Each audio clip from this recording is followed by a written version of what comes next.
বিএনপির ভারপ্রাপ্ত চেয়ারম্যান তারেক রহমান সাম্প্রতিক মন্তব্য করেছেন, প্রার্থী নয়, প্রতীক দেখে ভোট দিন। এই মন্তব্য নিয়ে উঠেছে নতুন বিতর্ক। এই মন্তব্যকে হাইলি প্রবলেমেটিক বলে সরাসরি সমালোচনা করেছেন জাতীয় নাগরিক পার্টির দক্ষিণাঞ্চলের মুখ্য সংগঠক হাসনাত আব্দুল্লাহ। মঙ্গলবার নিজের ভেরিফাইড ফেসবুক আইডি থেকে লাইভে যুক্ত হয়ে তিনি জানান, একজন ভবিষ্যৎ রাষ্ট্রনায়ক হিসেবে তারেক রহমানের এমন কথা দায়িত্বশীল নেতৃত্বের পরিচয় দেয় না।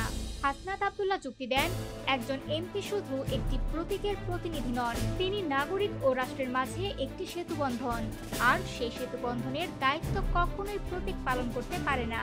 প্রতীক কেবল একটি সিম্বল, একটি অলংকার মাত্র। তিনি আরো বলেন, প্রতীক কেন্দ্রিক রাজনীতি জোরালো হলে অযোগ্য, দুর্নীতিগ্রস্ত বা এলাকাবিহীন ব্যক্তি শুধু দলীয় আনুগত্যের ভিত্তিতে এমপি হওয়ার সুযোগ পেয়ে যায়।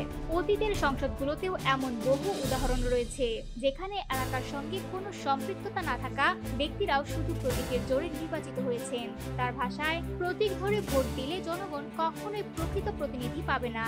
যে প্রার্থী জনগণের সঙ্গে কাজ করে এলাকার সমস্যার সঙ্গে পরিচিত, যোগ্যতা থাকলে তাকে নির্বাচিত করা উচিত, তার পরিচিত প্রতীক থাকুক বা না থাকুক। তিনি সতর্ক করেন, প্রতীককে কেন্দ্র করে ভোট হলে সংসদে প্রকৃত প্রতিনিধিত্ব হারিয়ে যাবে। দেশের 300 আসনেই তৈরি হবে 300টি প্রক্সি আসন, যেখানে জনগণের স্বার্থ রক্ষাকারী প্রকৃত কণ্ঠস্বর ক্ষীণ হয়ে যাবে।